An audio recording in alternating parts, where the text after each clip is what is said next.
नमस्कार दोस्तों। आज मैं आप सभी के लिए लेकर आई हूँ होली से जुड़ी पौराणिक कथाएं। हिंदू कैलेंडर के अनुसार फागुन माह के पूर्णिमा पर होलिका दहन किया जाता है। होलिका दहन यानी होली से जुड़ी कुछ पौराणिक कथाएं और मान्यताएं भी हैं।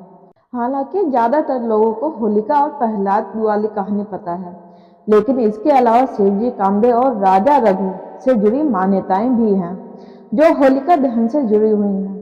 होलिका दहन से जुड़ी ये कथाएं और मान्यताएं हमें बुराई पर अच्छाई की जीत का संदेश देती हैं। वहीं इनसे समानता और एकता की शिक्षा भी मिलती है। हिरण्यकश्यप राक्षसों का राजा था। उसका पुत्र प्रहलाद भगवान विष्णु का परम भक्त था। राजा हिरण्यकश्यप भगवान विष्णु को अपना शत्रु मानता था। जब उसे पता चला कि प्रहलाद विष्णु भक्त है, तो उसने प्रहलाद को रोकने की कोशिश की, लेकिन प्रहलाद के न मानने पर हिरण्यकश्यप प्रहलाद को यातनाएं देने लगा। हिरण्यकश्यप ने प्रहलाद को पहाड़ से नीचे गिराया, हाथी के पैरों से कुचलने की कोशिश की, लेकिन भगवान विष्णु की कृपा से प्रहलाद बच गया। हिरण्यकश्यप की होलिका नाम की एक बहन थी। उसे वरदान था कि वह अग्नि में नहीं जलेगी। हिरण्यकश्यप के कहने पर होलिका प्रहलाद को मारने के लिए अपनी गोद में बैठाकर आग में प्रवेश कर गई, किंतु भगवान विष्णु की कृपा से तब भी भक्त प्रहलाद बच गया और होलिका जल गई। तभी से बुराई पर अच्छाई की जीत के रूप में होलिका दहन होने लगा और ये त्योहार मनाया जाने लगा। होली से जुड़ी दूसरी कथा। इंद्र ने कामदेव को भगवान शिव की तपस्या भंग करने का आदेश दिया। कामदेव ने उसी समय बसंत को याद किया और अपनी माया से वसंत का प्रभाव फैलाया। इससे सारे जगत के प्राणी काम मोहित हो गए।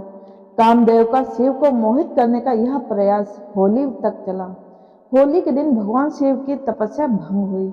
उन्होंने रोष में आकर कामदेव को भस्म कर दिया तथा यह संदेश दिया कि होली पर काम, मोह, इच्छा, लालच, धन, मद इनको अपने आप पर हावी ना होने दें।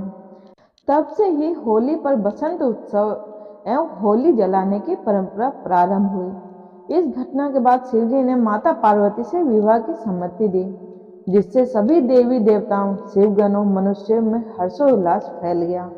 उन्होंने एक दूसरे पर रंग गुलाल उड़ाकर जोरदार उत्सव मनाया, जो आज होली के रूप में घर घर में मनाया जाता है।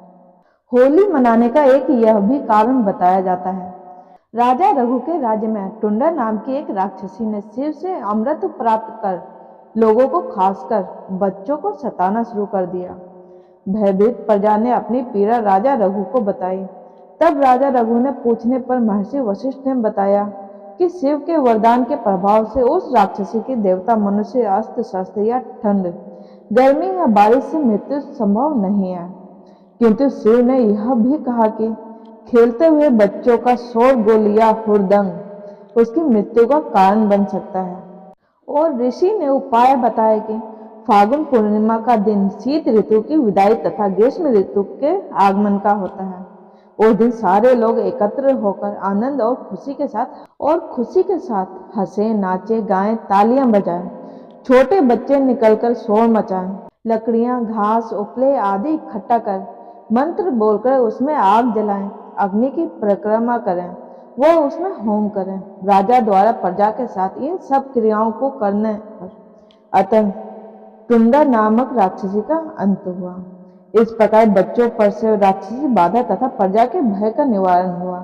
यह दिन ही होलिका तथा कालांतर में होली के नाम से लोकप्रिय हुआ।